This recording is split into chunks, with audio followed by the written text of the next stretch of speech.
ay dadalhin tayo ng buhay sa isang lugar na tila wala kang ibang kakampi kundi ang iyong sarili lamang. Minsan kailangan mo itong gawin hindi para sa iyo kundi para sa mga taong mahal mo. Ikaw kapuso, kaya mo bang magtiis alang-alang sa iyong mga minamahal? Dear Papa Dudut, ang sabi nila kapag nagmahal ka ay handa mong tiisin ng kahit na ano, lalo na kung para sa pamilya mo. Kahit na gaano pa kahirap ang maging sitwasyon ay titiisin mo. Ako nga pala si Rhea, 26 years old, byuda at may isang anak. Isang taon pa lamang ang anak ko nang mamatay sa isang aksidente sa motorsiklo ang tatay niya. Simula noon ay kinakailangan ko na siyang buhayin ng mag-isa. Lahat ata ng pwedeng maging trabaho ay pinasok ko na, magkaroon lamang ng pantustos sa aming mag-ina. Nasubukan ko maglako ng banana Q, kamote Q, hotcakes at maging ng iba't ibang kakanin. Nang mamatay ang aking asawa ay doon ko nakitang kailangan kong maging madiskarte sa buhay. Dahil kung hindi ay nga kaming mag-ina. Kaya naman nang mag-alok ng trabaho ang isang tiyahin ko sa Pampanga ay hindi na ako nagdalawang isip pa, Papa Dudut. Mula Nueva Ecija ay bumiyahe kami mag-ina, pumasok ako sa isang pabrika at tuwing pumapasok ako ay naiiwan ang anak ko sa aking tiyahin. Ayoko rin sana siyang iwan ngunit mas tiyak ang kita ko sa pabrika kesa pagtitinda-tinda. Habang nasa pabrika ako ay nakilala ko naman si June. Nung una ay tinatawag ko pa siyang kuya dahil nga mas matanda siya sa akin ng 17 taon. Isa na rin siyang byudo at may 3 ng anak. Nang magsimula siyang manligaw ay hindi ko siya pinapansin dahil nga ang tanging nasa isipan ko lang noon ay kung paano ko bubuhayin ang aking anak. Ngunit dahil na rin sa kanyang kakulitan ay halos araw-araw ay hindi niya ako tinatantanan kahit palagi ko siyang sinusungitan. Hindi nga nagtagal, Papa Dudut, ay nahulog na rin ang loob ko sa kanya.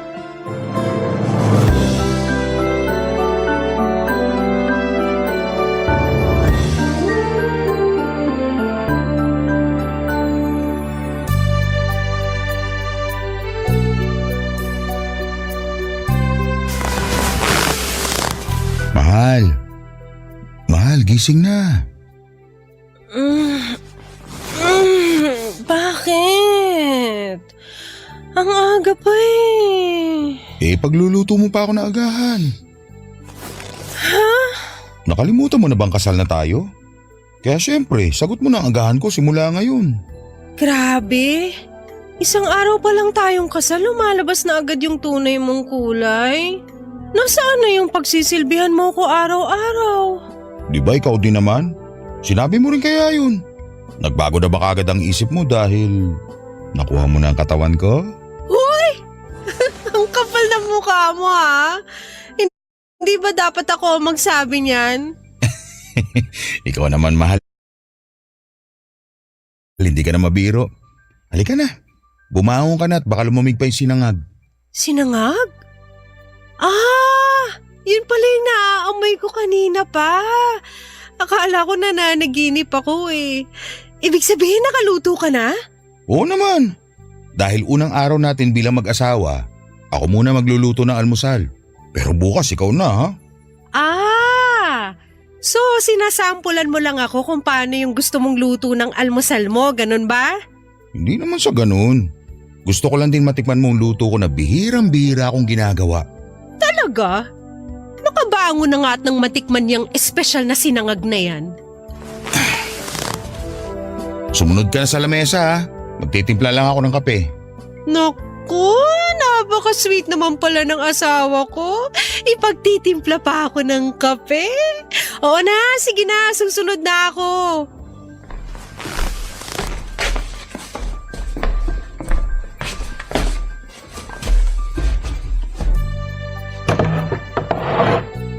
Here's your special coffee, madam, made with love. Wow! Ang bango naman nito. Siyempre naman. Pero sino mas mabango? Yung kape o ako? Siyempre, tong kape. Talaga lang ha? Kaya pala pa na yung siksik mo sa akin kagabi. Akala ko nga litang space ng kama natin kasi grabe ka sumiksik. Para ako mahuhulog. Hindi hindi yan totoo. Di nga ako masyadong nakatulog kasi ang init. Baka ako ang napuyat dahil may isang mama dyan na panayang kalabit. Eh bakit? Bawal ba yon? Eh bagong kasal nga tayo eh. Siyempre nasabik ako sa'yo. Okay lang naman yun. Pero hindi lang isang beses Hindi lang dalawa. Abay, gusto pang tumatlo. Bakit? Hindi ka ba nag-enjoy? Nag-enjoy. Kita mo na. Kunwari pa nagre-reklamo, gusto rin naman. Tama na nga ang ganitong usapan ng aga-aga eh. Sige na, baka lumamig na yung special sinangag ko. In fairness, masarap nga itong sinangag mo Aba, syempre. Punong-puno yata ng pagmamahal yan. Kaya dapat kumain ka ng marami. Naku, sa dami ng pagod ko kagabi, mukhang mauubos ko talaga to. Nga pala mahal, mukhang kailangan natin umuwi sa probinsya namin. Bakit? May nangyari ba?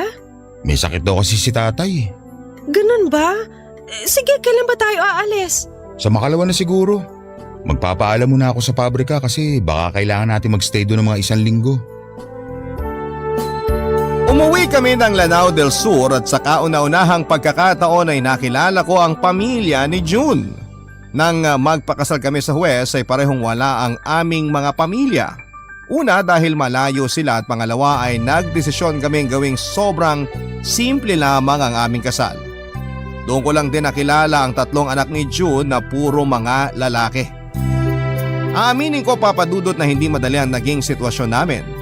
Agad kong naramdaman na hindi patanggap ng mga anak ni June na may bago na siyang asawa. Kahit sa pananatili sa kanilang lugar ay hindi madali dahil hindi ko naintindihan ang salitang ginagamit nila doon. Tagalog at kaunting Ilocano ang alam ko samantalang ang mga tao roon ay Maranawang gamit. Salita na kahit isa ay hindi ko alam. Mahirap pala magpunta sa lugar na wala kang naiintindihan. Tuwing pinagtitinginan ako ng mga tao doon ay hindi ko naintindihan ang kanilang mga bulungan. Hindi ko tuloy alam kung pinagtatawanan ba nila ako o nasa isip ko lamang yon dahil nga hindi ko sila naiintindihan. At dahil malakas naman ang loob ko ay hindi ko na lamang pinapansin ang mga ito. Kahit nahihirapan ako ay pinilit kong makisama sa mga tao doon.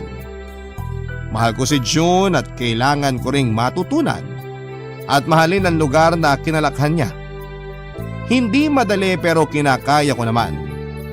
Pero kahit gaano ko pa gawin ang pagsusumikap na makisamang mabuti ay hindi rin talaga magiging madali kung ang mismong biyenan mo ang may ayaw sa'yo.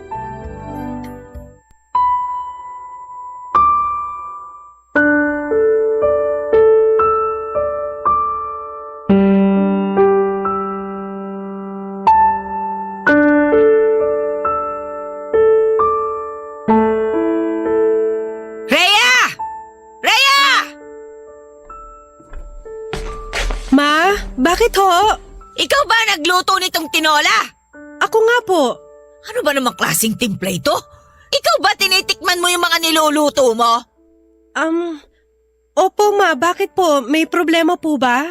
Abay, kung hindi ka naman talaga marunong magluto, pwede bang huwag ka na makialam sa kusina?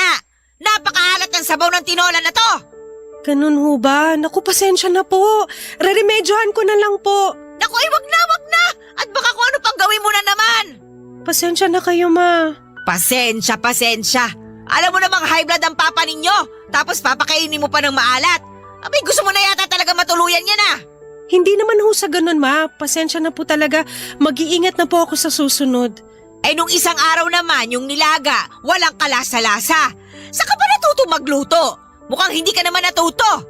Pasensya na po talaga kayo. Ano bang plano mo? Magpasikat. Kung hindi mo naman alam yung gagawin mo, ay pwede bang wag ka na lang makialam? Hindi yung bida-bida ka tapos mali-mali naman. Sorry po talaga, ma. Ay, ewan ko ba? Ano bang nakita sa'yo ni June? Bakit ba nagdala pa rito si June na akala mo kung sinong prinsesa? Wala naman yatang alam na gawin. Sa susunod po, papaturo na po ko kay Aling Esther kung paano po yung tamang timpla po ng mga pagkain. Kung ako sa'yo, wag mo nang itanong. Wag ka na lang makialam. Hayaan mo na si Esther sa kusina. Sige po, Mama. Huwag ka na magpanggap. Halata namang lumaki kang walang alam sa kusina o sa mga gawaing bahay eh. Yung mga ganyang kutis, kitang-kita namang hindi sanay magtrabaho. Hindi naman po, Ma. Marunong din naman po talaga ako sa mga gawaing bahay. Lumaki po kaming walang kasambahay kaya natuto po ako. Pwes, mukhang hindi ka natutong maigi. Pasensya na ho kayo.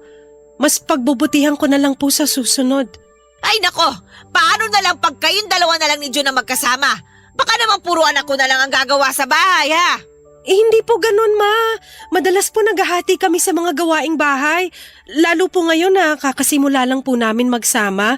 Inaaral pa lang din po namin kung paano hahatiin ang mga gawain. Pinalaki ko masipag yung anak ko na yan, kaya alam kong marunong talaga yan sa bahay. Siguro naaabuso mo siya dahil masyado siya mabait. Alam ko pong mabait po talaga si June. Kaya ko nga po siya nagustuhan eh. Akala mo rin siguro marami siyang pera, no? Kaya kahit napakalayo ng agwat ng edad ninyo, pinatulan mo pa rin siya. Hindi po ganun, Ma. Mahal ko po talaga si June kaya ako siya pinakasalan. Kahit po alam kong may 3 anak na rin siya. Eh pareho lang naman kayo ah.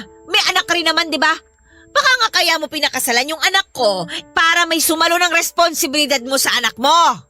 Hindi po totoo yan. Ay nako. Huwag mo akong daanin dyan sa paiyak-iyak mo. Kung hindi mo kaya rito sa pamamahay ko, pwede ka namang umalis.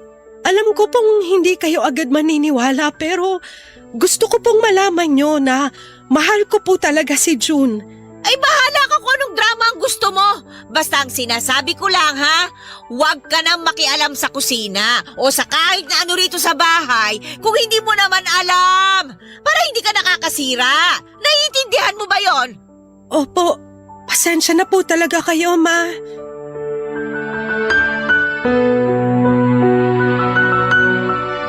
Sa buong buhay ko ay iyon ang unang pagkakataon na nakarinig ako ng ganon kasakit na salita, Papa Dudut.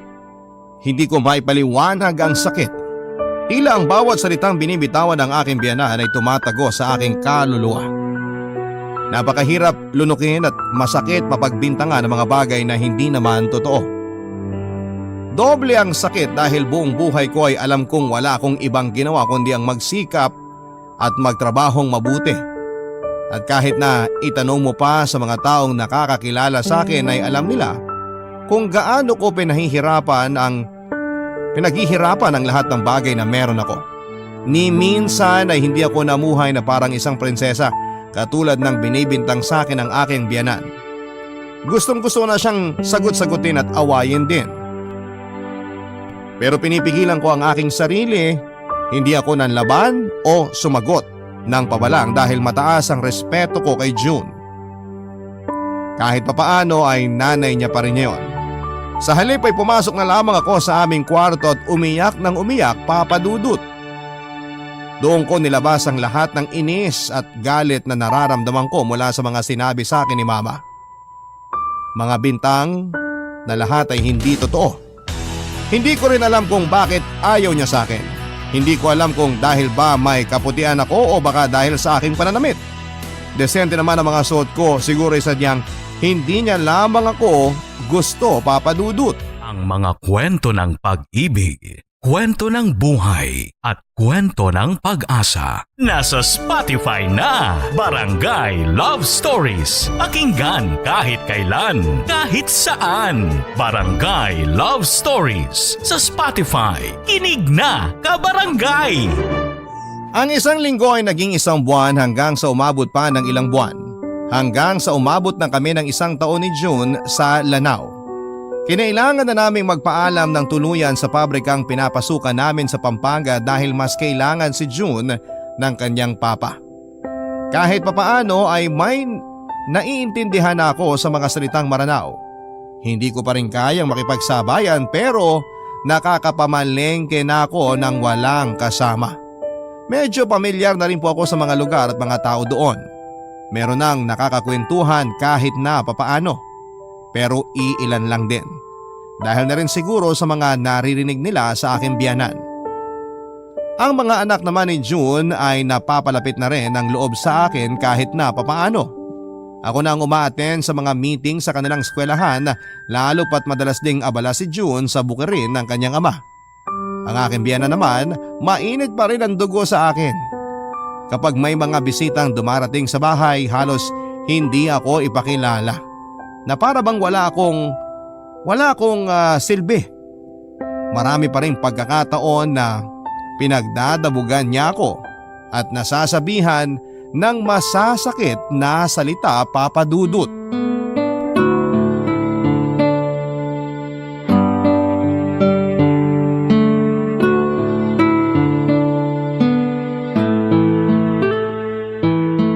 Kumusta ka naman ngayong araw dito sa bahay, mahal? Mabuti naman, mahal. Medyo na busy sa paglilinis kanina. Sinabi ko naman kasi sa'yo, hindi mo na kailangang magkikilos dito sa bahay. Lalo na't buntis ka na. Hayaan mo na si Aling Esther dito sa mga gawaing bahay. Ayos lang, mahal. Hindi pa naman ganun kalaki ang tiyan ko. 4 na buwan pa lang naman. Kayang-kaya ko pang magkikilos. Pero syempre, mas mabuting nag-iingat tayo, di ba? Maingat naman ako, mahal. Tsaka hindi naman talaga ako maselan magbuntis. Kamusta naman kayo ni Mama? Okay lang naman. Sigurado ka? Wala ka bang gustong sabihin? Wala naman, mahal. Mahal, bakit ganyan ka? Bakit, mahal? Ano bang… Naikwento na sa akin ni Aling Esther ang nangyari. Nasigawan ka na naman daw ni Mama kanina. Si Aling Esther talaga, oh. Mahal naman. Bakit naman hindi ka nagsasabi sa akin ng mga ganito nangyayari? Mahal, okay lang naman ako. Alam mo naman si Mama, nagkakaedad na rin kaya nagiging masungit talaga. Hindi, mahal. Minsan sobra na rin si Mama. Bakit ba hindi mo sinasabi sa akin? Kaya Aling Esther ko pa nalalaman. Normal naman yun, mahal. Hindi naman talaga ako agad-agad matatanggap ng mama mo. Syempre, baka hindi pa siya nakaka-move on sa namatay mong asawa. Pero sa ayaw at sa gusto niya, ikaw na ang asawa ko ngayon. At dapat mahalin ka rin niya at hindi laging inaaway. Lalo ngayong buntis ka pa naman. Hayaan mo na, mahal. Kaya ko pa namang tiisin eh. Hindi, kakausapin ko si Mama. Wag na, mahal. Hindi na kailangan. Hindi, sumusobra na rin siya eh. Kita mo na? Kaya ayoko magsabi sa'yo kasi alam kong ganyan na magiging reaksyon mo. Dahil kung ayaw mo magsalita, ako na lang ang magsasabi para sa'yo. Mahal, hayaan mo na ako. Mas ayoko naman na mag-away pa kayong mag-ina dahil sa akin. Mas hindi naman yun maganda sa pakiramdam ko. Bakit ba ang bait-bait mo? Kahit minsan lumabang ka rin, mahal. Kung masagot mo man si Mama, hindi ako magagalit. Alam ko naman na matagal ka na rin nagtitiis. Kaya nga ako nagtitiis kasi mahal kita. At mataas ang respeto ko sa'yo. Kahit mahirap, nire-respeto ko rin ang nanay mo. Hindi ko alam kung anong nagawa ko para makapangasawa ako ng ganyang kabait. Sana mamana yan ang magiging anak natin. Ikaw talaga? Nambobola ka pa? Mahal, kung gusto mo, bumalik na tayo sa Pampanga. Pero di ba kailangan ka pa rito ni Papa? Kaya ko naman tulungan si Papa kahit nasa Pampanga na tayo eh. Pero alam kong mahihirapan kapag ganun. Hindi, kahit papano naman medyo naayos ko na mga dapat ayusin dito. Pero 'di ba, mas maganda pa rin kung nandito ka para mas mamomonitor mo kalagayan ni Papa at yung sitwasyon talaga ng bukid. Sabagay, pero kasi ikaw naman ang nahihirapan. Mahal naman eh. Babalik na naman ba tayo dyan? Alam ko naman na sobrang mabait ka. Pero ang gusto ko rin naman na maging panatag ang kalooban mo. Huwag mo na ako masyadong alalahanin. Okay lang talaga ako, mahal. Masaya na ako nakasama kita rito. O sige, basta ganitong usapan natin ha. Kapag hindi mo na kaya, magsabi ka lang sa akin at aalis kagad tayo rito. Babalik na tayo ng Pampanga. Sige, sabi mo yan ha. Ako talaga magsasabi kung kailan? Oo, basta sabihin mo lang. At mangako kang hindi ka na maglilihim sa akin. Sige na nga, pangako. Napakakulit mo talaga. Siyempre naman, natutunan ko ihatayin sa'yo eh. Maging matigas ang ulo. Hanggat maaari talaga ay hindi ako nagsusumbong kay June. Hanggat kaya kong tiisin ay tinitiis ko. Nakita ko na dati nang sitahin ni June ang mama niya dahil sa trato nito sa akin. Ilang araw din silang hindi nag-usap at ayoko nang mangyari muli yon, Papa Dudut. Pakiramdam ko kasi ay lalo lang naiisip ng mama niya na ako ang kontrabida sa kanila. Na kaya sila nag-aaway na mag-ina ay dahil sa akin. Kaya naman pinili ko na lamang na manahimik. Pero kahit na hindi pala ako magsumbong ay madalas ding nagkukwento si Aling Esther kay June. Sa totoo lang, si Aling Esther lang ang parang kakampi ko sa bahay. Lalo na noong buntis ako. Madalas niya akong pinagbabawalan na kumilos pero dahil ayoko namang masabihang tamad ni mama, gumagawa pa rin ako ng mga gawaing bahay basta kaya ko. May pag-aalala man ay masaya ako sa naging usapan namin ni June. Sobrang naramdaman ko ang pag-aalaga niya at pagmamahal sa akin. Sa amin ang magiging anak niya. Kahit sa unang anak ko pa lamang, pinaramdam na niya na parang siya ang tunay na ama nito. Kaya naman lalo pang tumaas ang respeto ko sa kanya. Lalo ko ring naisip na kakayanin ko pang magtiis hanggat kasama ko si June. Kahit na gustong gusto ko nang umalis, alam ko namang hindi ko mayaalis sa kanya ang mag-alala sa kanyang papa. Lalo dat hindi rin ito masyadong nakakakilos dahil sa stroke. Kaya pansamantala, siya muna ang namamahala sa kanilang mga pananim sa bukid. Kaya naman kahit na patuloy ang masamang trato sa akin ng aking biyanang babae, patuloy din akong gumagawa ng paraan para magustuhan niya.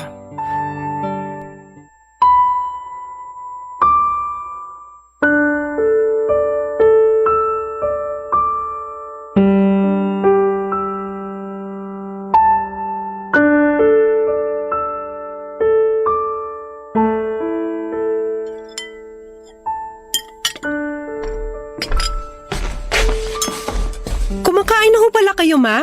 Ay, oo. Pero mukhang nawalan na ako ng gana. Kumusta po yung lasa ng afritada? Oh, ikaw na naman ba ang nagluto nito? Opo, ma. Bakit may problema ho ba? Eh kaya naman pala hindi na naman maintindihan ng lasa eh. Apritada pala itong ulam na ito. Pasensya na po kayo, ma. Busy po kasi kanina si Aling Esther kaya tinulungan ko na po siya. Ayun! Nakialam ka na naman. Kaya tingnan mo, palpak na naman itong pagkain. Sino bang gaganahan kumain nito? Pasensya na po talaga, ma. Baka nakulangan lang po sa alat. Ewan ko sa'yo. Kaalis na nga, nakakawala ka ng gana. Sandali po, ma. Tapusin niyo na po muna ang pagkain niyo. Ako na lang po ang aalis para makakain po kayo. Ayan, bait-baitan ka na naman. Kaya lagi na lang iniisip ni June na ako yung masama dito. Napakagaling mo kasi magpanggap. Ma, hindi naman po ako nagpapanggap. Tsaka wala naman po akong sinasabi kay Kung June na… ano pang sinasabi mo dyan, hindi mo na lang ilabas yung tunay mong kulay. Hay, nasuya na ako. Baka alis na nga. Ma, bakit po napakainit ng dugo niyo sa akin? Ayan, sige, magdrama ka na naman dyan nang malaman na naman ito ni June at sumama na naman ang loob sa akin. Hindi ko lang po maintindihan kung ano po bang nagawa ko sa inyo. Mula po nung dumating ako rito, mainit na ang dugo niyo sa akin. Lahat na lang ng ginagawa ko mali. Ang gusto ko lang naman po maging isang mabuting manugang sa inyo. Gusto mong tanggapin kita? Eh samantalang hindi naman kita kilala. Bigla na lang umuwi si June dito kasama ka. Hindi ko nga alam kung saan ka tinubuan ng tenga. Kaya nga po sinusubukan ko hong magpakilala at kilalanin po kayo pero ayaw niyo naman po akong bigyan ng pagkakataon. Kung nauto mo yung anak ko, pues ako hindi mo mauuto. Hindi ako naniniwalang mahal mo yung anak ko, kaya mo siya pinakasalan. Ang layo ng agwat ng edad ninyo. Sigurado akong marami ka nakilala na mas bata o siguro kay edad mo. Pero bakit si June, ha? Bakit nga ba? Kailan niyo ho ba paniniwalaan na nagmamahalan talaga kami? Alam ko ang hilat siya ng bituka ng mga babaeng katulad mo. Hindi mo mahal ang anak ko. Mahal mo lang kung ano man yung mga pwede mong makuha sa kanya. Sinigurado mo pa na magkakaanak kayo. Saan ho ba nanggagaling yung mga sinasabi niyo na yan? Huwag mo nang ikaila. Alam kong pineperahan mo lang ang anak ko. Siguro nalaman mo may mga lupain kami kaya ka nagpakasal sa kanya, no? Una po sa lahat, sa pabrika po kami nagkakilala ni June. Ang alam ko lang ho ay byudo siya at may 3 anak. Kita mo na? Kahit nalaman mo na may 3 anak na siya, pumatol ka pa rin. Abay, kung matino kang babae, hindi mo gagawin yon. Ang ibig niyo po bang sabihin, hindi po deserve ni June na magmahal ulit at mahalin dahil lang meron na siyang 3 anak at may edad na siya? Hindi ako naniniwala wala ka ibang motibo. Alam niyo ho ba, nalaman ko lang naman na may mga lupain po kayo nung umuwi kami rito. Wala ho akong alam sa kung ano mang meron ng pamilya niyo. Sumama lang po ako rito dahil gusto ko ring makilala ang pamilya ni June. At ayoko pong magkahiwalay kami lalo na't kasal na kami. Nakasisiguro rin ako na mas hindi mo na pakakawala ng anak ko ngayong alam mo na kung anong meron siya. Hindi po totoo yan. Minahal ko pong anak niyo dahil po sa kabaitan at pagmamahal na ipinaramdam niya sa akin. Kahit ilang ulit ko siyang tinanggihan noon, hindi po siya sumuko. Ay basta! Kahit ano pang sabihin mo, hindi mo mabibilog ang ulo ko!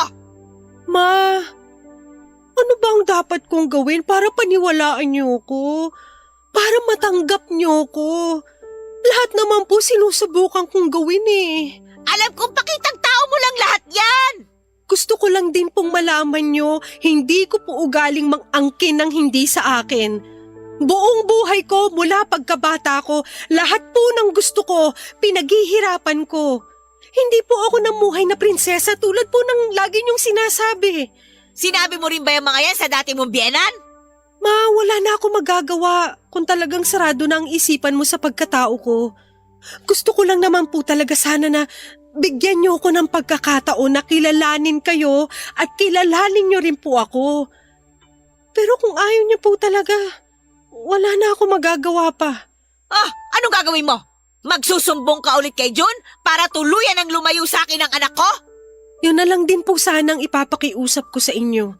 Handa po akong tiisin ang trato niyo sa akin pero pwede po bang magdahan-dahan lang po kayo kapag nandyan si June? Atribida ka talaga, no? Pakiusap po, ma. Ayoko rin naman pong nakikita kayong nag-aaway. Kaya please lang po, kapag nandyan si June, kahit panggap lang po, ipakita naman po natin na okay tayo para hindi na po madagdagan ang iniisip niya. Ah, ganon. Sinasabi mo bang ako nagbibigay ng konsumisyon sa anak ko? Hindi naman po sa ganun. Ang sa akin lang ho, sana'y hindi na tayo dumagdag pa sa mga problemang iniisip ni June. Ay, bahala ka sa buhay mo! Ma, isipin niyo ho ang gusto niyong isipin basta sigurado po ako sa nararamdaman ko para sa anak niyo. Mahal ko po si June kahit na ano pa man ang meron o wala sa kanya. Ang dami-dami mong drama? Nasaan ba si Esther? Wala na akong ganang kumain. May binili lang po si Aling Esther sa bayan. Oh, pati yan si Esther, hindi na mahagilap. Diyak ka na nga, naaalibadbaran lang ako sa'yo. Papadudot ng mga oras na yon ay napuno na rin ako. Hindi ko na rin napigilang sabihin kay mama ang mga nasa isipan ko at damdamin ko. Sinubukan ko pa rin maging mahinahon kahit napapaano at ayoko pa rin siyang mabastos sa loob ng sarili niyang pamamahay. Pero pakiramdam ko kahit na ano pang paliwanag ang gawin ko ay sarado na ang isipan niya. Sabi nga ng mga hipag ko ay bilib daw sila sa akin dahil sa tiyaga ko at pagtitiis. Wala raw talagang manugang ang gustong makasama sa bahay si mama dahil sa kanyang ugali. Ako lang daw ang nakatagal ng ganyan sa kanya. Pagkatapos ng usapan naming yon, kahit papaano ay hindi na masyadong pinapansin ni mama ang mga ginagawa ko. Pero ganun pa rin siya sa akin, malamig pa rin ang kanyang pakikitungo. Hanggang sa makapanganak na ako ay halos hindi pa rin ako kibuin ng aking biyanan. Paminsan-minsan ay hinahawakan at binubuhat naman niya ang kanyang apo. Kahit napakahirap na ay pinili ko pa rin magtiis. Sa kabila ng mga sama ng loob ay hindi ako sumuko, papadudot, para kay June at para na rin sa aming mga anak. Kabarangay, i-share mo ang iyong barangay love stories. Sabay-sabay nating pakinggan ang iyong kwento ng pag-ibig, buhay at pag-asa. Ipadala lang sa barangaylovestories@yahoo.com. Papadudot, matagal kong sinekreto kay June nang naging sagutan namin ni mama noon. Alam ko kasing magagalit siya at natakot akong hindi niya mapigilan ang sarili niya at awayin na naman ang kanyang mama. Yun naman ang lagi kong iniiwasan, ang mag-away sila, Papa Dudut. Ngunit minsan ay nadulas ako sa kanya. Kahit na sinabi kong matagal na yon, ay kitang-kita ko pa rin ang mukha niyang naiinis. Ginawa ko ang lahat para pigilan siya, ngunit dahil doon ay muli na naman niya akong inaya na umalis na at bumalik na sa dati naming tinitirhan. Pero dahil alam ko na hindi pa maayos ang kalagayan ng kanyang ama, ay hindi naman ako pumayag. Ayoko magkamali siya ng desisyon dahil lamang sa akin. Hindi ko namalayang umabot na pala kami ng 3 taon sa Lanao. Kahit papaano ay nagkaroon na rin ako ng mga kaibigan at kakwentuhan. Medyo naaral ko na rin ang kanilang salita, kaya sabi nga nila, hindi na raw ako pwedeng maibenta. Malamig man ang pakikitungo sa akin ng aking biyanang babae, ay masaya pa rin ako dahil ramdam kong lalong tumitibay ang pagmamahalan naming mag-asawa. Lalo na noong magkaanak kami at palagi niyang pinaparamdam sa akin na hindi ako mag-iisa. Na kahit na anong mangyari ay kakampi ko siya. Nabawasan na rin naman ang sungit sa akin ni Mama, lalo na noong lumalaki na ang kanyang apo.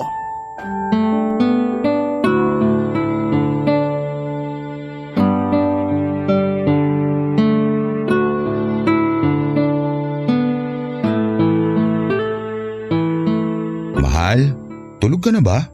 Oo, mahal. Tulog na ako. Mahal naman eh. Ano ba kasi yun? Gusto ko sana… Mahal, hindi pwede. Katabi natin dito yung bata, baka magising. Ha? Ano bang nasa isip mo, mahal? Eh kasi sabi mo gusto mo ng ano. Gusto ko sana mag-usap tayo. Yun lang naman ang sasabihin ko, mahal eh. Ikaw siguro gusto mo, no? Hindi magtigil ka nga dyan. Hoy, gusto ng mahal ko. Mahal, ang ingay-ingay mo, baka magising yung anak natin. Ang hirap pa naman patulugin. Ay, nahihiya siya. Ewan ko sa'yo. Ano ba kasi sana yung sasabihin mo? Hoy, iniiba ang usapan. Baliw ka talaga, bahala ka nga dyan.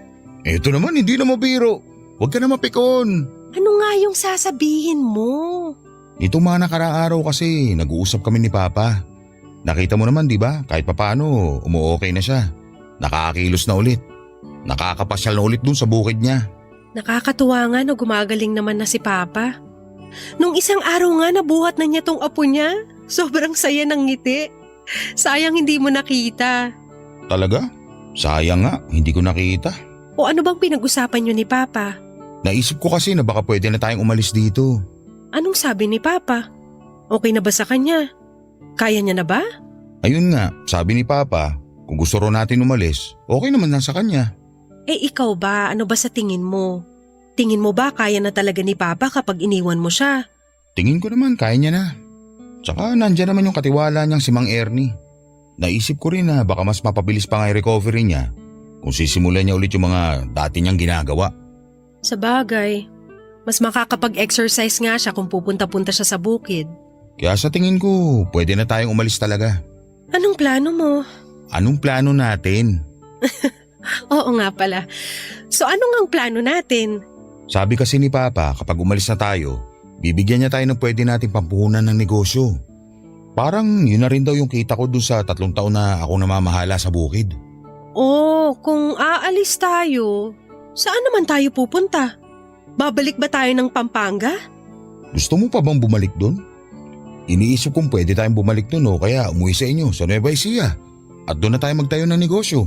Pwede rin. Tagal ko na rin hindi nakakauwi sa amin. Tsaka alam ko namang matagal ka na nagtitiis kay Mama. Kaya ngayong okay na si Papa, wala ka na maidadahilan sa akin. Panahon na para ikaw naman ang isipin ko. Wala naman sa akin yun eh. Handa naman ako magtiis basta ang mahalaga. Magkasama tayong dalawa, buong pamilya natin. Napakabait talaga ng asawa ko. 'Di ba? Nangako ko sa iyo noon na mamahalin kita kahit anong mangyari at lahat ng mahal mo ay mamahalin ko rin kahit na gaano pa kahirap. Ang galing mo nga eh. Nakikita ko rin na panatag na loob sa'yo ng 3 anak kong barako. Mapapait na bata naman sila. Nung simula talagang nananansya lang muna. Hindi ka naman kasi talaga mahirap mahalin. Nambobola ka na naman. Totoo naman kasi. Sadyang mabagsik lang talaga yan si mama. Bata pa lang ako, takot na sa kanya yung mga kaklase ko. Kasi nga masungit. Minsan masungit ka rin. Kaya nga siguro madalas kayong magtalo dahil pareho kayong mainitin ng ulo. Napansin mo rin pala? Marami nga nagsasabi na namana ako kay mama yung pagiging masungit. Pero ewan ko ba? Pagdating naman sa'yo, tumitiklop ako. Asus! Hayang ka na naman sa mga hirit mong sigurado ako na may kasunod. Alam na alam mo na. Siguro hinihintay mo rin. Umamin ka na, mahal. Shh! Huwag kang maingay at baka magising yung anak natin. Sige na. Pabigyan mo na ako. Hindi tayo mag-iingay.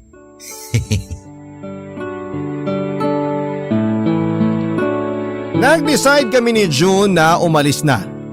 Hindi na kami babalik ng Pampanga. Napag-usapan namin na sa amin sa Nueva Ecija na lamang umuwi at doon din subukang magnegosyo. Dahil may alam naman siya sa bukid ay naisip namin na okay din na mag-invest ng mga bukid rin doon.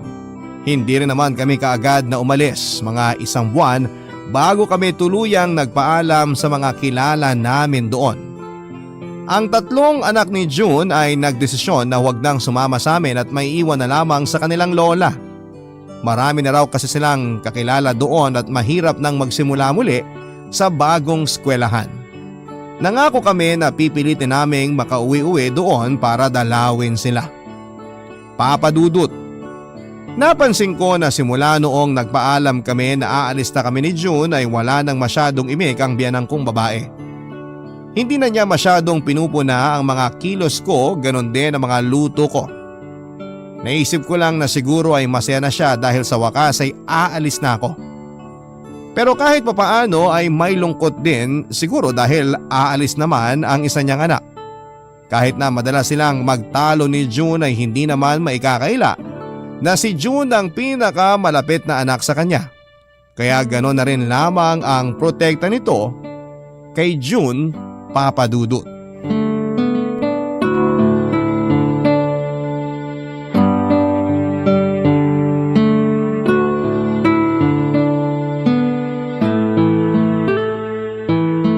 Paano ba yan, ma? Alis na ho kami. Mag-iingat kayo sa biyahe at sa pupuntahan ninyo, anak. Opo, ma. Kayo rin po. Lagi kayo mag-iingat dito. Sabihin niyo po sa akin kapag masyadong pasaway po ang mga apo niyo, ha? Huwag ka mag-alala. Akong bahala sa kanila. Salamat, ma, ha? Ma, aalis na ho kami. Oy, Rhea. Bago kayo umalis, may sasabihin sana ako. Nagmamadali na ba kayo? Hindi naman ho, Ma. Ano po ba yon?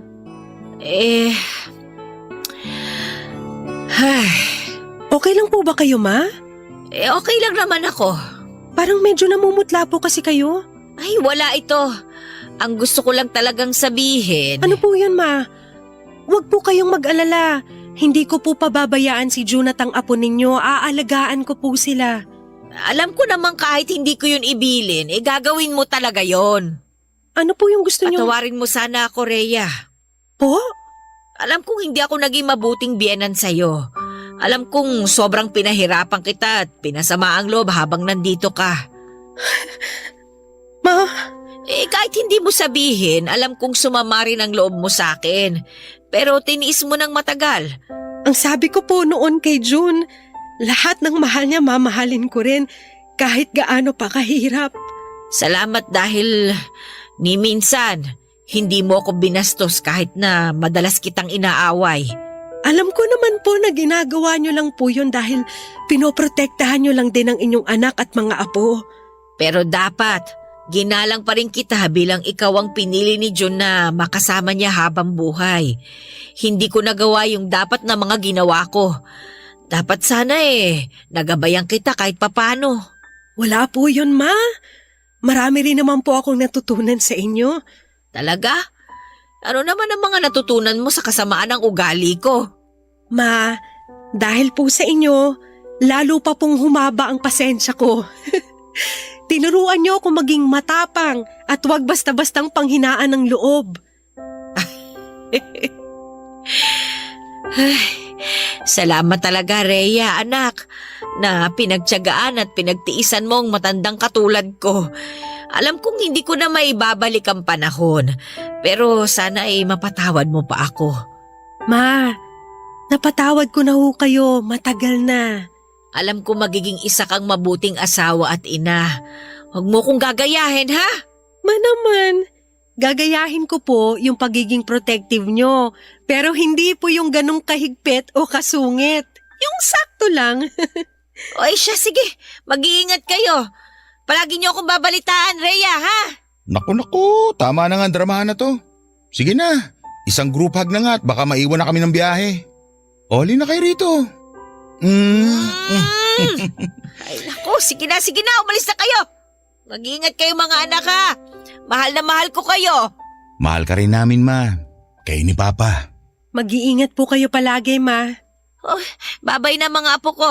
Mahal kayo ng lola ninyo, ha?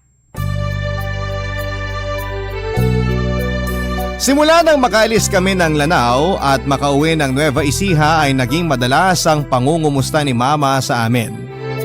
Madalas siyang tumawag lalo na nang matutunan niya ang video call.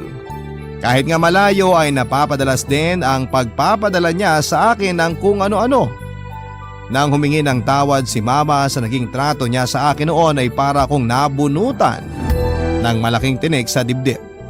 Yun naman siguro ang pangarap ng bawat manugang ang makasundo ang kanilang mga biyanan. Sabi nga nila sa pag-asawa ay hindi lang isang tao ang talagang pakakasalan. Siguro isa lang ang makakasama mo pero hindi mo maiiwasan na marami kang kinakailangang pakisamahan. Naging mas masaya pa ang pagsasama namin ni June nang maging mabuti ang relasyon namin ng mama niya. Ngunit sa kasamaang palad paglipas ng isang taon, pumanaw na rin po si Mama. Heart attack ang naging dahilan, Papa Dudut. Hindi na siya na-revive ng mga doktor. Kaya umuwi rin kami sa Lanao ng panahon na yon. Talagang kapag oras mo na ay oras mo na. Masaya na lamang ako na bago nawala sa mundong ito si Mama ay naging maayos ang aming relasyon. Doon ko rin po napatunayan, Papa Dudut, na hindi ba ganon kadali ang mga pagtsatsaga at pagtitiis natin ay talagang nagkakaroon din ng bunga. Maraming salamat po sa pagbasa ng aking liham at sana ay may natutunan din po kayo sa aking buhay. Ang inyong kabarangay forever, Rhea. Barangay Love Stories.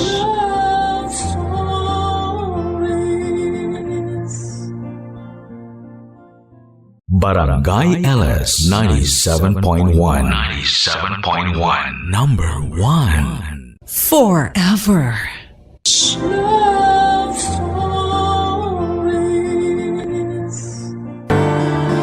Maraming tao ang kinikilig sa ideya ng kasal dahil ito raw ay panibagong yugto ng buhay ng dalawang magkarelasyon.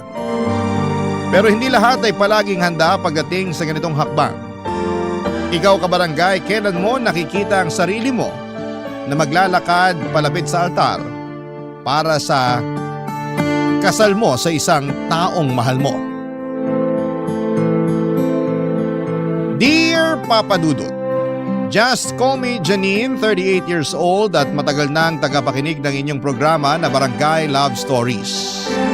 Na-discover ko ang inyong programa noong minsang sumakay ako ng taxi at kayo ang pinakikinggan ng driver ng mga oras na yon. Pareho pang nadala ang emosyon namin ng driver nang dahil sa kwentong binasa ninyo noon. Tungkol sa isang asawang babae na paulit-ulit na sinasaktan ng asawa niya. Pero hindi magawang makipaghiwalay dahil sa mga anak. Mabuti na lamang at natapos ko ang kwento na yon bago ako bumaba ng taxi. Mula nga noon ay naging avid listener na ako ng inyong programa.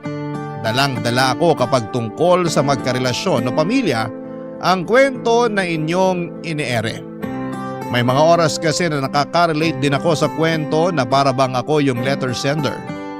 Pero hindi ko naisip noon na darating ako sa point na ako naman ang gagawa ng sulat para ikwento ang isang bahagi ng buhay ko. Yung kwento ko na sa feeling ko ay makapag-iiwan ng aral sa mga kabarangay nating nakikinig ngayon. Sisimulan ko ang kwentong ito noong 5 taon na ang relasyon namin ni Echo. Nagkakilala kami noon sa isang outreach program na ginawa ng kumpanya kung saan ako nagtatrabaho. Nag-participate din kasi doon ang kumpanya nila kung saan kami nagkasama. Nang araw na yon ay mabilis kaming nagkasundo, naging close at nagkapalitan ng mga pangalan sa aming social media account. Hindi naging matagal ang ligawan namin pero masasabi ko talaga na wala sa tagal ng panliligaw ang itatagal ng isang relasyon.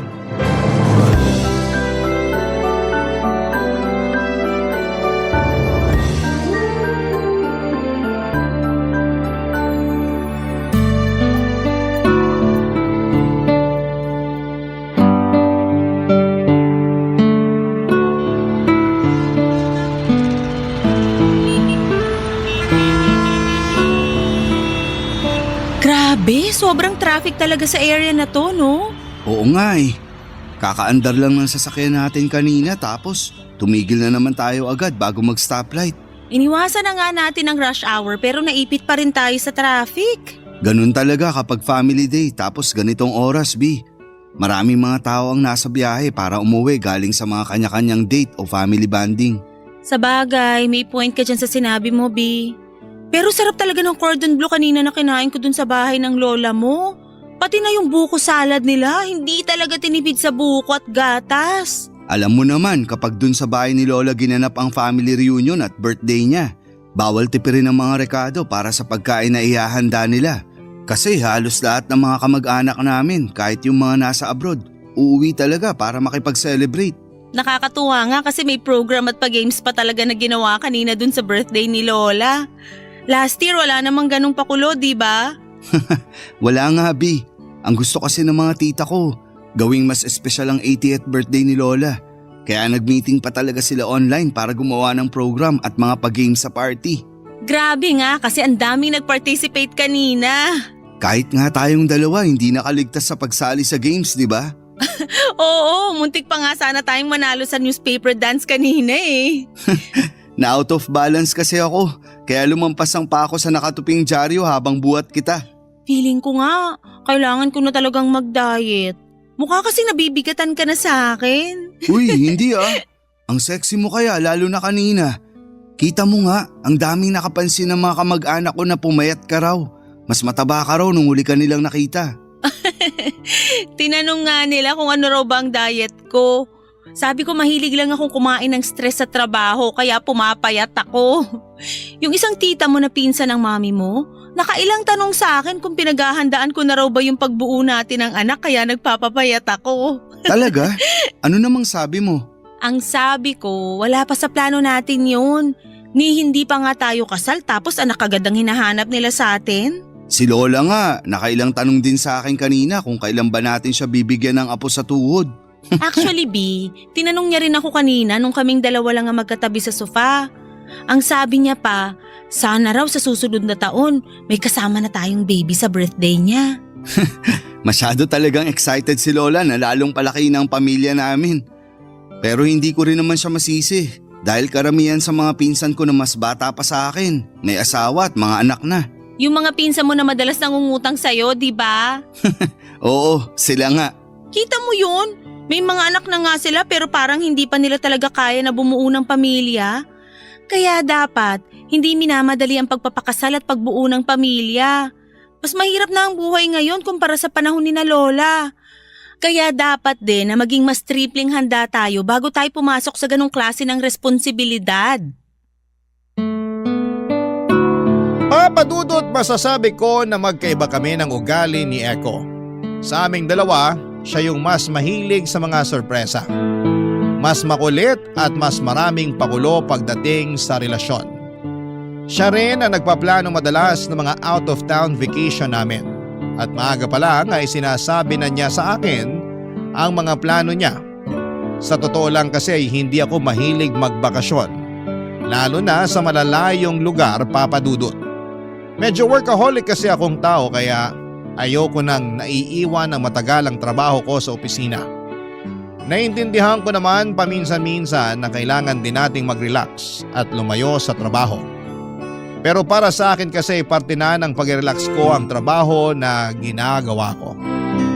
At dahil nga sa tagal ng relasyon naming dalawa, kada family gathering na nagaganap, mapapamilya man ni Eko o pamilya ko ay palaging tinatanong kung kailan ba kami lalagay sa tahimik na buhay. Minsan nga ay pinipilosopo ko na lamang sila at sinasabi ko na tahimik naman ang buhay namin ni Eko. Sa sobrang tahimik ay halos hindi na kami nag-aaway na dalawa. Nakakasawa na rin kasing sagutin ng mga paulit-ulit na tanong nila, Papa Dudut. Hindi ko rin nagigets noon kung bakit parang kailangan pa na updated sila sa mga plano namin ni Eko para sa relasyon naming dalawa. Kami ni Eko ang magkarelasyon kaya kami lang dapat ang nakakaalam ng mga plano at depende yon sa amin kung sasabihin namin sa kanila. Yun tuloy ang madalas naming napag-uusapan ng katrabaho kong si Alice. Lalo na noong nagkasama kami sa binyag ng anak ng isa pa naming katrabaho, Papa Dudut.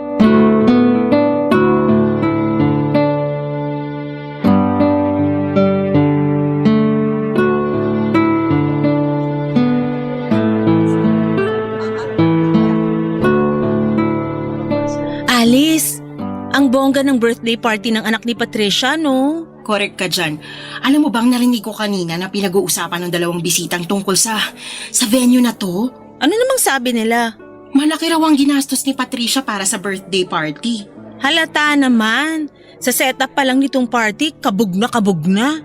Ang daming mga batang bisita pero parang hindi sila nahubusan ng papremyo sa pag-games nila. Tapos iba pa yung papremyo nila kanina para sa games ng matanda. Tingnan mo nga yung pagkain dun sa mahabang lamesa. Hindi pa nangangalahati pero nire-refillan na kagad ng mga waiter. Nag-birthday party din yung anak ko noon pero hindi ganito kabongga. Ayoko rin gumastos ng malaki para sa isang araw lang na birthday party, no? Kanya-kanyang trip lang din naman yan. Saka di ba nakwento rin ni Patricia na ang tagal bago sila nabigyan ng anak ng asawa niya? 4 na beses yata siyang nakunan nun, tama ba? Ang pagkakatanda ko, 5 beses siyang nakunan kasi may problema ang matris niya. Buti nga kahit papaano, nabigyan sila ng anak ng asawa niya. Ang hirap kaya para sa mag-asawang walang anak. Ibig sabihin lang nun, may perfect timing para sa lahat ng bagay na nangyayari sa buhay natin. Pero grabe, ang cute ng anak ni Patricia, no? Sobra! Tuwang-tuwa ako dun sa bata habang pinapanood ko siyang buksan yung regalo ko para sa kanya.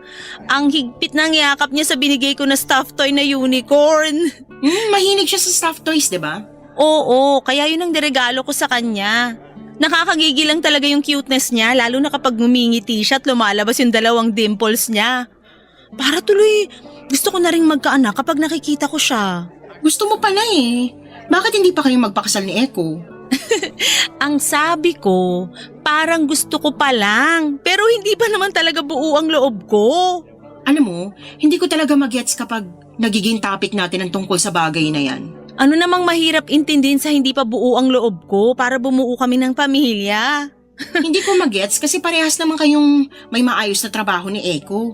And so? Matagal na rin kayong magkarelasyon kaya bakit hindi pa kayo magpakasal? Kasi nga, ayoko pa. Alam ko sa sarili ko na hindi pa ako handa. Marami pa akong plano sa buhay ko. Gaya ng? Gusto ko pang tumaas ang posisyon ko sa trabaho natin.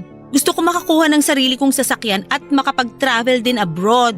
Pwede mo namang gawin yan kahit kasal na kayo ni Eko. Hindi ganun kadali yun. May mga bagay ako na gustong gawin na para lang muna sa sarili ko. Oo, kasama si Eko sa mga plano ko para sa future. Pero marami pa akong gustong gawin sa buhay ko bago ako magpakasal at bumuo kami ng pamilya.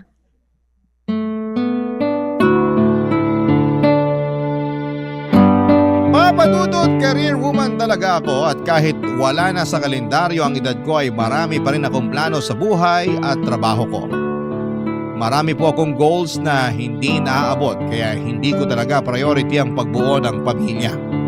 Alam ko naman na iba na ang setup ng pamilya ngayon kumpara sa pamilya noon. Mas malaya na ang isang babae na gawin ang gusto niya kahit na may asawa at anak na siya. Pero ganoon pa man alam ko na sa oras na magpakasal na kami ni Eko ay magkakaroon ako ng malaking adjustment sa buhay ko. at kasama na doon ang career ko.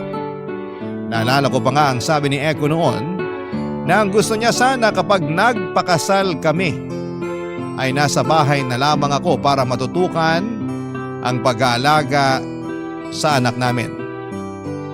Bagay naman Papa Dudut na labis kong tinutulan.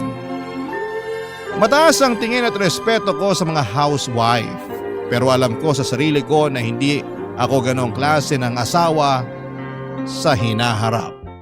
Barangay Love Stories. Barangay Love Stories. Papa Dudut, hindi lang ang pamilya namin ni Eko ang nangungulit at nagtatanong tungkol sa kung kailan ba kami magpapakasal at pagkakaanak. Pati na ang mga kaibigan namin ay palaging tinatanong yon kapag nagkikita-kita kami sa labas. Sa circle of friend kasi namin ni Eko, kaming dalawa na lamang ang hindi pa kasal at wala pang anak.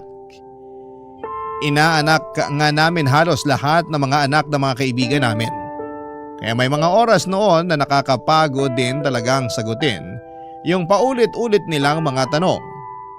Pero minsan ay napapansin ko na sinasakyan ni Eko ang mga tanong na yon. Humihirit siya at sinasabi na kung siya ang tatanungin ay handa na raw siya.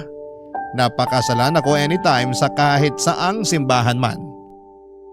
Siyempre tinatawanan ko lamang yon dahil ayokong gawing seryosong usapan ang tungkol sa bagay na yon. Ang pagpapakasal at pagkakaroon ng anak ay hindi naman contest na kailangan naming makipag-unahan. Maraming bagay o aspeto ang dapat na i-consider bago pumasok sa ganitong klase ng responsibilidad. Hindi pwede yung handa lang kami para masabi na oras na para magpakasal at bumuo kami ng isang pamilya, Papa Dudut.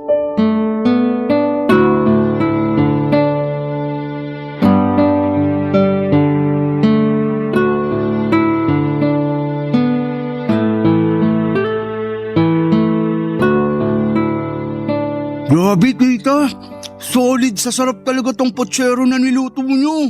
Halata nga. Parang pang-anim na kuha mo na yata ng kanin at ulam yung nasa plato mo eh. Mami! Binabantayan mo ba talaga pagkain ni Eko? Napansin ko lang naman na naparami yung kinakain niya. Nakakatuwa nga eh. Paano naman po hindi mapaparami ang kain niya? Paborito niya yung ulam na niluto nyo. Alam ko yun. Nabanggit mo yun dati at sinadya ko rin talaga na magluto ng pochero dahil alam ko na dito maghahapunan si Eko. Ay, wow! Talaga po tita? Oo. Naku, thank you po tita. Kung alam nyo lang, dito lang po talaga ako sa bahay nyo nakakakain ng masarap na pochero. Dalas-dalasan mo kasi ang pagdalaw dito sa bahay para palagi kitang ipagluluto ng paborito mong ulam. Baka naman po makalimutan nyo ng iluto ang mga paborito ko dahil kay Eko ha? Di ka pa ba nagsasawa sa luto ko? Kahit kailan, hindi ako magsasawa sa mga luto nyo. Yan lang kasi yung hindi ko namana sa inyo. Madali naman pag-aralan ng pagluluto. Kailangan mo na rin simulan ngayon na gawin yon. Dahil kapag nagpakasal na kayo ni Eko, ikaw naman na magluluto para sa kanya. Matagal pa naman pong mangyayari yun, Mami. Bakit naman matagal pa? Wala pa po yun sa plano namin. Aba, dapat pinagpaplanuhan nyo na yan ni Eko. Baka nakakalimutan mo. Wala na sa kalendaryong edad nyo pareho. Ano naman po kung wala na sa kalendaryong edad namin? Ibig sabihin, napag-iwanan na kayo ng mga tao sa paligid nyo. Yan din po ang sabi ng lola ko. Lahat po kasi ng kapatid ko, may asawa at mga anak na. Ako na lang po ang iniintay niya na magpakasal at magkaanak. Kita mo na, Janine? Hindi mo dapat hinahayaan na mapag-iwanan kayo ni Eko. Hindi naman po paunahan ng pag-aasawa at pagbuo ng pamilya. Kailangan pinaghahandaan po yun. Pero handa na kayo pareho, di ba? Hindi pa po. Bakit naman hindi pa? May mga goal pa po kasi ako sa trabaho ngayong taon at sa susunod na taon. Kailangan ko po munang unahin na maabot yung goal na yun bago ko magdesisyon tungkol dyan. Nandyan lang naman palagi ang trabaho, anak. Hindi yan mawawala. Pero ang edad at panahon ninyo ni Eko, lumilipas yan at hindi na pwedeng ibalik. Kaya dapat, hindi mo sinasayang sa trabaho ang lahat ng oras mo. Hindi naman po pagsasayang ng oras ang ginagawa ko sa trabaho. May mga plano lang po talaga ako na gustong matupad. May mga goal ako na gustong maabot pagdating sa career. Basta ako, tita. Ready na akong pakasalan si Janine. Kahit kailan at kahit saang simbahan pa niya gusto na magpakasal kami. Papadudot, may mga oras na hindi ko na napipigilan ang sarili ko na mainis kapag ang topic ng pagpapakasal ang paulit-ulit naming pinag-uusapan. Lalo na kapag may mga oras na sinasakyan nyo ni Eko. Ako kasi talaga yung naiipit kasi parang nawawalan ako ng kakampi. May mga oras kasi na sumasang-ayon talaga si Eko sa sinasabi ng ibang tao at dadagdagan niya pa nang naghihintay lamang siya na maging handa ako sa bago niya ako alokin ng kasal. Pero kung siya ang aalokin ko ng kasal ay kahit daw sa araw na yon ay kaagad niya akong pakakasalan. Hindi naman lingid sa kalaman ni Eko ang iba ko pang plano sa trabaho at sarili ko na gusto ko pang ma-promote kaya kailangan ko ring magpakasipag at magpasikat sa mga boss ko. Kaya nga may mga oras na natatanggihan ko ang mga out of town vacation na plano niya. Kasi noong mga panahon na yon ay nagpapakitang gilas talaga ako sa opisina namin. Bukod sa nakukulitan ako sa mga nagtatanong tungkol sa kung kailan ba kami magpapakasal, nape-pressure din talaga ako sa trabaho ko, papadudot.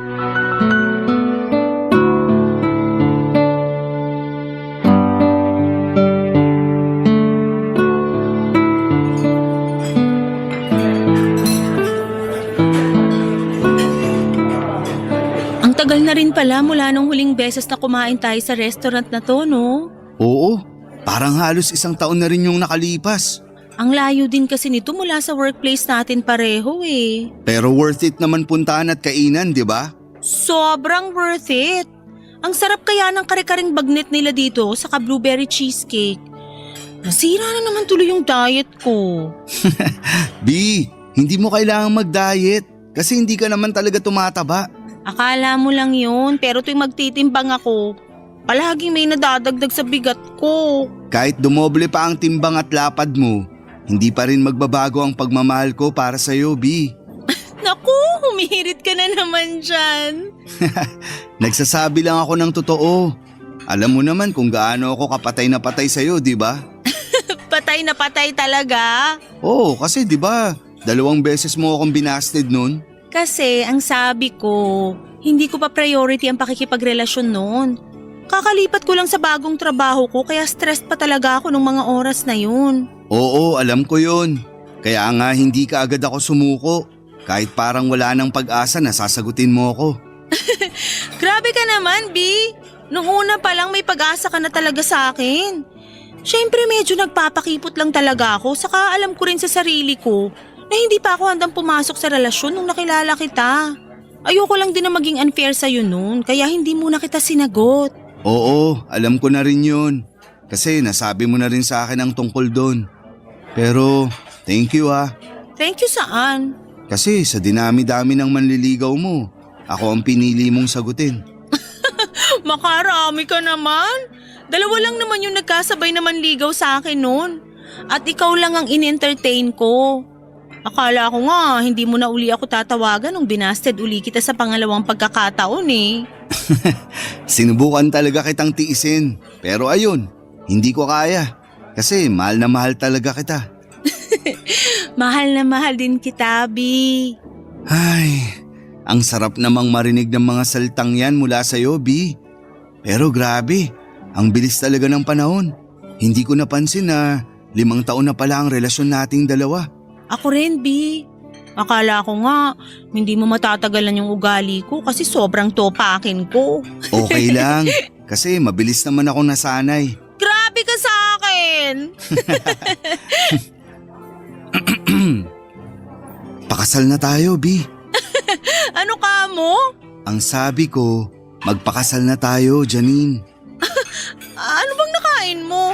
Ba't ganyan ka magsalita? Hindi ko kailangan kumain ng kahit na anong kakaibang pagkain para itanong sa'yo ang tungkol sa kasal. Wala pa akong singsing ngayon pero handa na ako. Handa na akong pakasalan ka. Kahit mamaya o bukas at kahit saang simbahan mo pa gusto. Eko. Hindi na tayo bumabata, Janine. Gusto ko at gusto na rin ng pamilya ko na magpakasal tayo at magkaroon ng anak. Kaya ayoko nang sayangin ang pagkakataon na to para ayain kang magpakasal.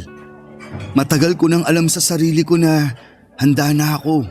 Kaya gusto ko na sanang Sorry, Eko, pero ayoko pa.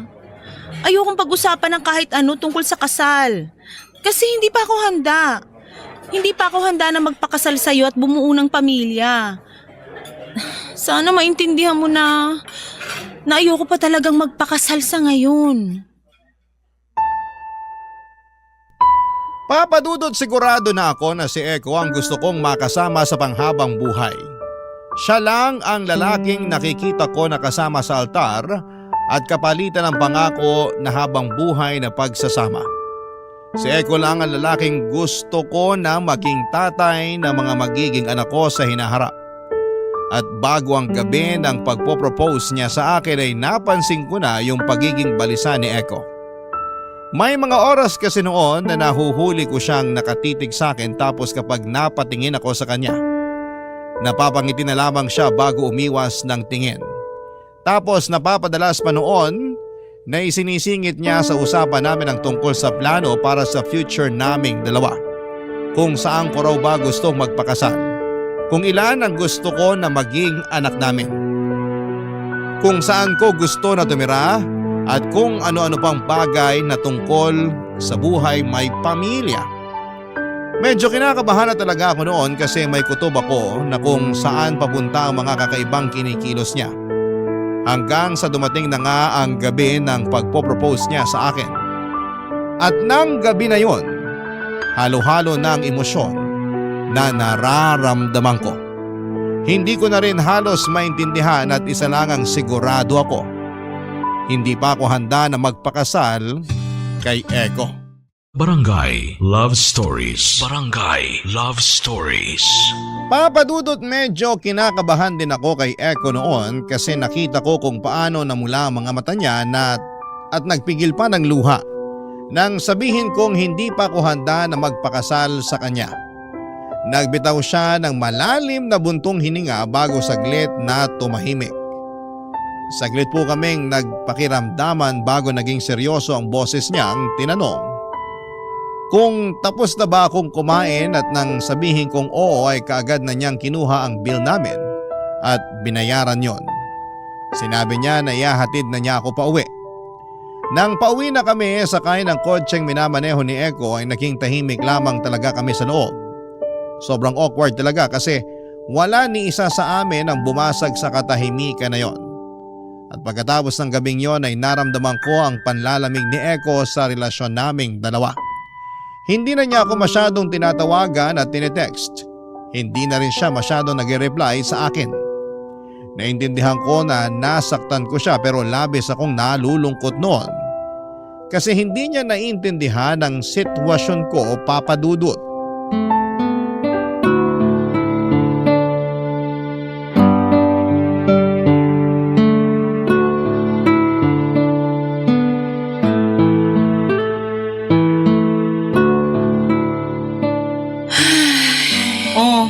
Bakit ang lalim ng buntong hininga mo dyan? Wala lang. Anong wala lang? Parang halos lalabas na yung utak mo sa lalim ng buntong hininga mo. Ang OA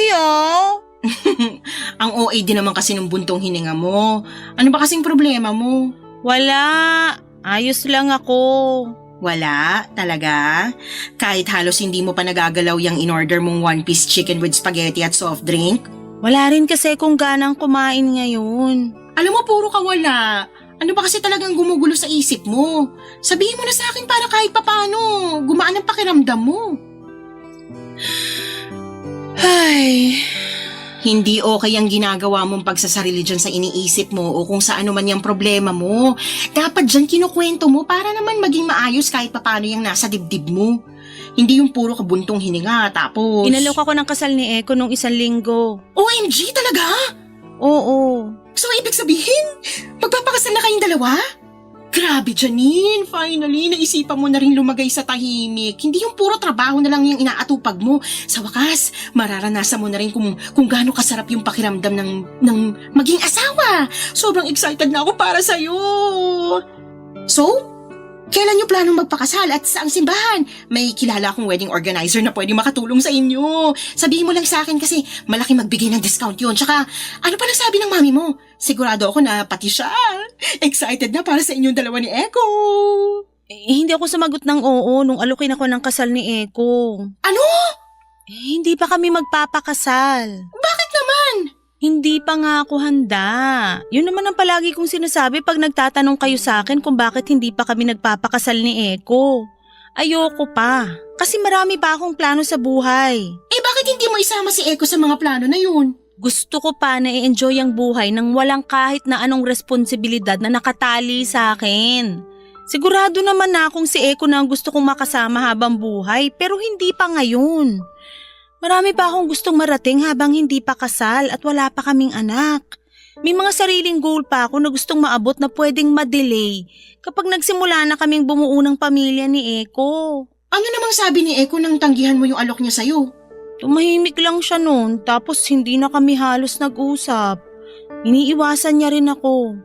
Hindi niya sinasagot mga tawag ko. Malamang nasaktan yung tao kaya tatahimik talaga yun. Hindi rin naman naging madali sa akin yung naging sagot ko sa kanya. Mahirap din yun, pero ayokong isipin niya na ready na rin ako kagaya niya. Ayokong umasa siya na kaya ko nang mag-settle down kami anytime. Hindi pa kasi talaga ako handa. At ayoko rin na gumawa ng desisyon na pwedeng pagsisihan ko sa hinaharap. Okay, nagigets ko ng point mo. Pero hindi ko rin naman masisisi si Eko sa ginagawa niyang pag-iwas sa'yo kasi nga sobrang nasaktan yung tao eh. Bigyan mo lang ng konting oras para makapag-isip-isip siya tapos subukan mo ulit siyang kausapin. Subukan mong ipaliwanag ang dahilan kung bakit hindi ka pa handa na magpakasal sa kanya. Papa Dudut, hindi ko talaga alam kung ano bang mahirap intindihin sa salitang hindi pa ako handa. Kailangan ko bang ipaliwanag sa lahat ng mga tao nakapaligid sa akin na hindi pa ako handang magpakasal kasi may iba pa akong priority sa career ko? Na gusto ko pang ma-promote sa trabaho at may ibang mga plano pa ako at dahil alam ko sa sarili ko na hindi pa talaga ako handa.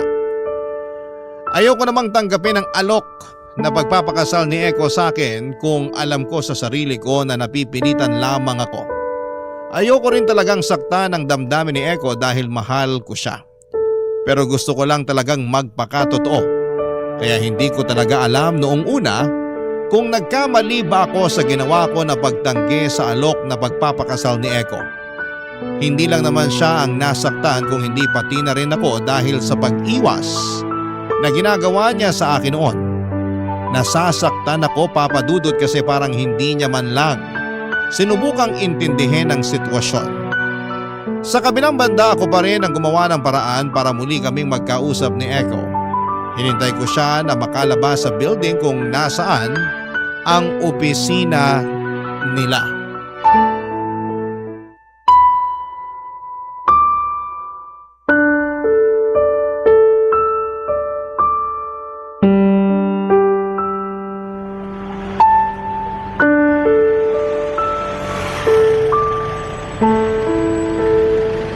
Eko, sandali lang. Anong ginagawa mo dito? Hinintay talaga kita para makapag-usap tayong dalawa. Kailangan ko makauwi ka agad, kaya sa ibang araw na lang tayo mag-usap, Janine. Eko, please naman. Huwag mo kong iwasan. Alam mo na kailangan nating mag-usap ngayon. Ano pa bang kailangan nating pag-usapan? Yung tungkol sa ating dalawa. Janine, malinaw naman, di ba? Malinaw na hindi mo tinanggap ang alok kung pakasalan mo ko. Oo, pero hindi naman ibig sabihin no na ayoko na magpakasal sa'yo.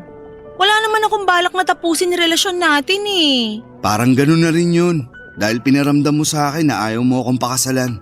Tinanggihan ko yung alok mo ng kasal hindi dahil ayokong magpakasal sa'yo. Hindi pa nga kasi ko handa. Pero bakit nga? Bakit hindi ka pa handa hanggang ngayon? Janine, ilang taon na tayong magkarelasyon. Kulang na nga lang. Magsama na tayo sa iisang bahay dahil sobrang kilala na natin ang isa't isa. Ang hindi ko lang talaga maintindihan kung bakit palagi mong sinasabi na hindi ka handa. Mahal mo naman ako, di ba? Oo, sobra. At wala akong ibang gusto na makasama habang buhay kung hindi ikaw lang, Eko. Yun naman pala.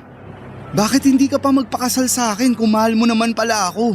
Kasi ayoko ngang madaliin yung bagay na alam kong hindi pa ako handa. Eko, alam mo naman ang pinagdaanan ko sa buhay, di ba? Maagang nagpakasal sina mami at daddy noon kaya hindi naging madali ang buhay namin habang lumalaki ako. Naranasan ko kung paano tipirin ni na mami baon namin para lang may pambayad ng bill sa bahay. Nagutom ako nung bata pa ako pero hindi ko yun sinabi kay mami. Kasi nga alam kong sobrang gipit kami sa pera. Nag-working student ako para lang makatulong sa bahay at makatapos ng pag-aaral ko.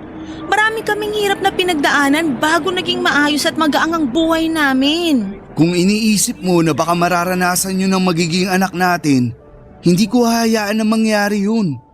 Pareho tayong may trabaho at magtutulungan tayo sa lahat ng bagay. Pero natatakot pa rin ako, Eko.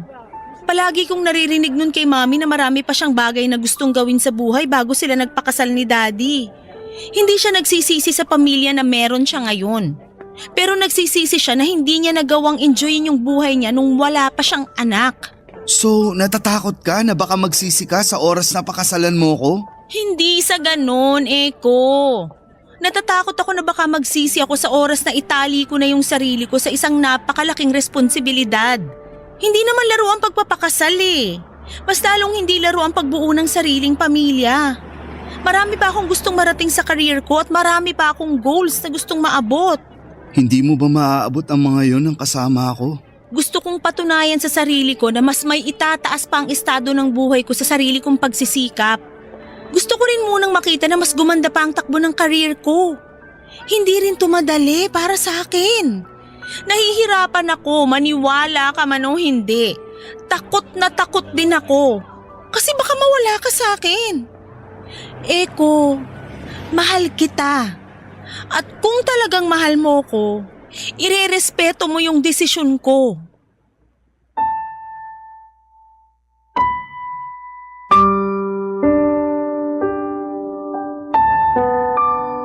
Papadudot, wala talaga kaming naging major na away noon ni Eko. Kahit magkaiba kami ng personality ay hindi yun naging issue sa ilang taon na relasyon naming dalawa. Pero nang taon na yon ay masasabi ko talagang nasubok ang katatagan naming pareho. Ilang buwan na pareho kaming tuluyan ng lamig sa isa't isa na akala ko ay mauuwi na talaga sa hiwalayan. Pagkatapos kasi naming mag-usap ay humingi muna ng space si Eko mula sa akin na ibinigay ko naman sa kanya. Hindi ko alam kung naiintindihan niya ba ang point ko na ayoko lang na maranasan ng magiging anak namin ang naranasan ko noon sa pamilya ko. Ayokong bumuo ng pamilya na wala masyadong maayos na plano. Kaya naman halos 2 buwan din na wala kaming komunikasyon ni Eko at sa mga buwan na yon ay pinilit kong mag-focus sa trabaho. May mga oras na hindi ko mapigilang maiyak, lalo na kapag nasa bahay na ako dahil sobrang nami-miss ko na si Eko. Hanggang sa dumating ang araw na siya na mismo ang gumawa ng paraan para muli kaming magkausap at magkaayos. Muling naging maayos ang relasyon namin ni Eko. Sinabi niya na naiintindihan niya na raw ang sitwasyon ko bilang isang babae at kaparehas niya na hindi pa handa sa mas malaking responsibilidad sa buhay. Nakakatuwa lang kasi naging bukas ang isipan niya para sa naging desisyon ko noon. Alam ko na hindi talaga madali sa kanya ang ibinigay kong sagot. Pero binigyan niya pa rin ang pagkakataon na maayos ang relasyon namin. Isang pagkakataon na pareho naming hindi pinagsisisihan. Pagkalipas kasi ng 3 taon ay nagpakasal na kami ni Eko at ngayon ay may 2 ng anak. Dito ko na rin po tatapusin ang sulat ko, Papa Dudut, at sana ay may naiwan ding aral ang kwento naming ito na hindi dapat minamadali ang isang desisyon lalo na kung ito ay makakaapekto sa buhay natin. Bago tayo pumasok sa isang panibagong yugto ng buhay natin ay dapat alam natin sa sarili natin na handa tayo physically, financially and mentally.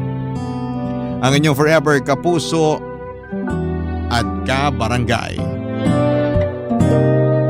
Janine. Barangay Love Stories. Barangay Love Stories. Anong say mo sa Barangay Love Stories na ito? Pagkwentuhan natin sa comment section yan. Nagustuhan ng iyong napakinggan? Ituloy yan via live stream sa www.gmanetwork.com/radio. Barangay LS 97.1